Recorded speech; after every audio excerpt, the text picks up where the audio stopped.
got to run to keep from hiding, and I'm bound to keep on riding. And I've got one more silver dollar, but I'm not gonna let him catch me, no, not gonna let him catch the Midnight Rider. Hey guys, Gregory here. Today we have a really fun song that we're going to learn how to play. It's going to be Midnight Rider by the Allman Brothers Band. This song was requested by one of you. If any of you have any song requests, feel free to leave that down in the comment section down below. And of course, if you enjoy lessons like these and you'd like to see me do much more of it, feel free to like, share, and subscribe to the channel because it will really help me a lot. Now, the song itself is fairly simple in terms of the structure. It's really just one part to the song, which is just verse. The song is just really made up of verses back to back. But there's also something of an interlude that we'll find later down in the song. So we're going to tackle all of these things. Let's get to the lesson. So the main part of the song really has just 3 chords. There's a D, a G minor, but we'll talk about that, and a C, right? So to play this D is actually called the D suspended 2, and it looks like this. The first finger goes on the 2nd fret 3rd string. 3rd finger goes on the 3rd fret 2nd string. We can leave the 1st string open and we strum 4 strings, the 4th to the 1st for this D suspended 2.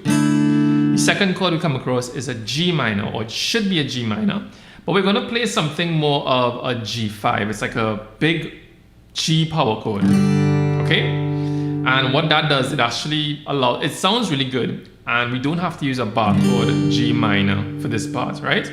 So the G5 chord looks like this. So it comes after D. So the 3rd finger could stay on the 3rd fret 2nd string. And we're just going to put the middle finger on the 3rd fret 6th string. And we're going to strum all 6 strings. Now what's really happening is the middle finger, we want it to intentionally mute the 5th string. We don't want that to ring out. And the 3rd finger, we can allow that to tilt a little bit to also intentionally mute the 1st string. So we have this big sounding G chord, which is, it's supposed to be a G minor, but it's not really a G minor, but it sounds really good for this song, right? Following that, we have a C, which should be more specifically called a C add 9 chord. And to get to the C add 9 from the G, we just move the middle finger from the 6th string to the 5th string. So the middle finger is on the 3rd fret 5th string. 3rd finger still is on the 3rd fret 2nd string. And we can now add the 1st finger to the 2nd fret 4th string, and we can strum 5 strings. We can allow the 1st string to ring out. It is not totally necessary that it does, but we can allow it to ring out, and we have our C add 9. So let's now talk about that riff that we hear throughout the song, which sounds something like this.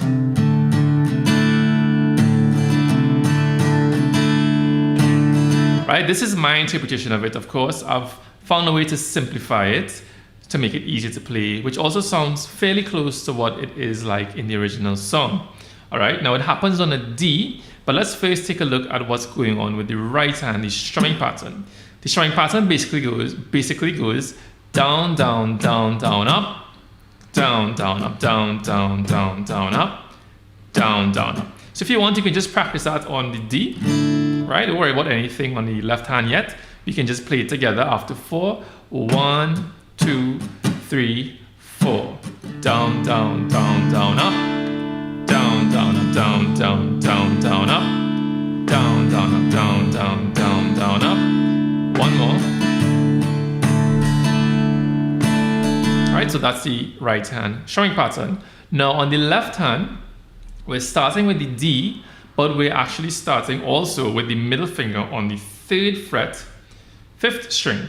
Okay, so we have this sort of bass note sound within the D chord. Now, to really get this bass note sound to ring out the way that we want, we will want to very intentionally mute the 6th string, because we don't want to hear the open 6th string for this D. It will really kind of muddy up the sound of the chord. So to mute the 6th string, we're going to use the thumb. We want the thumb to very gently peek over, just enough to touch that 6th string. Once it touches, it doesn't need to go any further than that. If you go too far, sometimes you can actually get a note to ring out, which we don't want, okay? So just have it come over just enough to touch that string, so that if we were to strum, we will not hear the 6th string in the D. And that way we hear the fifth string as the first note. All right? So it starts with the same strumming pattern with a down. Well, the first strum is a down. And what we want to do is we want to try to aim for the lower part of the D.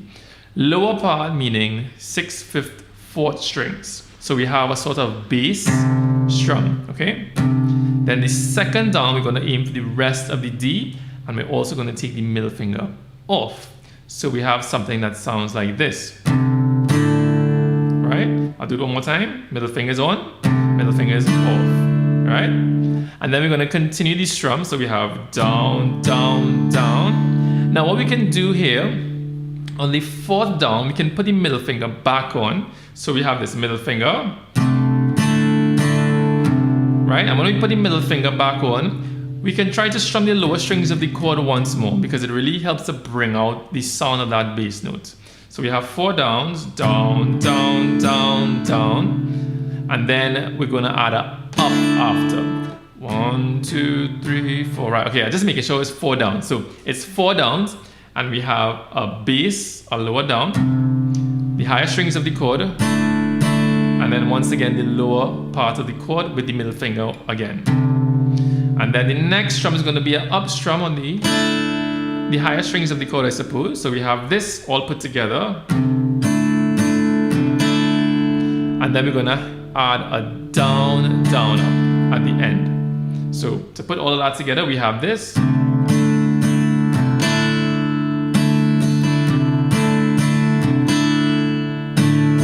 If you want, you don't have to add the second middle finger. You can just do it once. Right? I think that's what I did in the demo of the song at the beginning of this lesson, but adding it twice sounds really cool as well. That was twice and this is once. Right? Choice is yours. So that's the first part of the song and its main part of the verse. Play that for the first 3 lines, I suppose, of the verse. And then following that, we're going to go to a G. Now this G is really supposed to be a G minor, but I've decided to go for a G5. It sounds really nice and we don't have to use a bar chord, which makes it really easy to get to. So to get from the D to the G minor, we just take the first finger off and put the middle finger down on the 3rd fret 6th string, and we can strum all these strings as long as you're muting the 5th and the 1st. And then after that, it goes to the C. So the middle finger comes down on the 5th string and the first finger goes down on the 2nd fret 4th string. So when we get to the G, I like to add something of a building strum to kind of create some excitement. So when we get to the G, we could do like a full strum and then continue to do down strums on the lower parts of the chord. So we have something that sounds like this. And then on the C, the same thing. The Midnight Rider, right? So that's basically how we play the verse. It's fairly simple in a way in terms of how everything is put together, but it can be a little tricky to get that riff down. So just practice as much as you need to. So strumming dynamics is everything when it comes to playing music on the guitar. It can really make you sound way more interesting. If you have the ability to add dynamics to your playing, you can take the most basic strumming pattern and make it sound really exciting or really dynamic. So what I have for you are 2 things you can take a look at. They're both down in the description. The first one is a technical lesson. It goes into the techniques of strumming, which is a really good starting point in giving you the control that you need to be expressive on the guitar. Whereas the second thing I have for you is a very in-depth course. It deals with everything to do with strumming. It goes through understanding rhythm, dynamics, technique, how to come up with strumming patterns. All of those things can be found down in the description. So go down there and have a look. Now let's talk about the musical interlude that we find a bit later down in the song. This is the part of the song that we're going to find a bar chord because it's a B flat and it's sort of unavoidable if you want to play a B flat that you're going to have to use a bar chord. But I have some workarounds. So let's just talk about if we were using a bar chord to begin with. It goes from a C. We can use the same C add 9 that we did previously.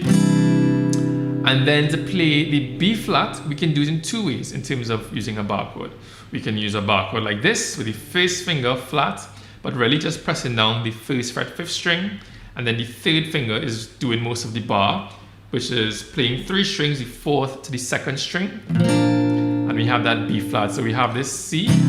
Oh, by the way, the strumming pattern just goes down, down, up, down, down, up, down, down, up, down, down, up, over and over. It's a sort of galloping rhythm. Dum, ba, da, bum, ba, da, bum, ba, da, bum, ba, da. And it's going to go to B flat and C and B flat, right? Now, that's a bit much if you're not accustomed to playing bar chords. All right, so option 2, you can use the same C and we can go to a B flat power chord.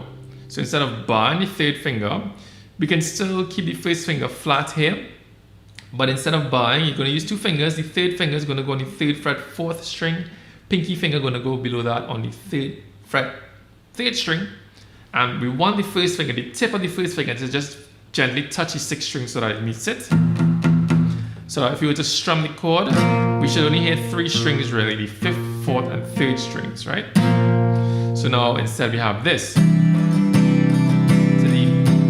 Power chord, right? That sort of works. Here's another option. We can use 2 power chords. So instead of using this open C and this power chord, we can use a C power chord, which is, by the way, sorry, it's the same shape that I just showed you for the B flat power chord, but it's just on the 3rd fret. So the 1st finger is flat, but pressing the 3rd fret 5th string, and then the 3rd finger is on the 5th fret 4th string, and the pinky finger is on the 5th fret 3rd string. And we're using the same technique to mute the other strings, and we have that C power chord. And we go to B flat.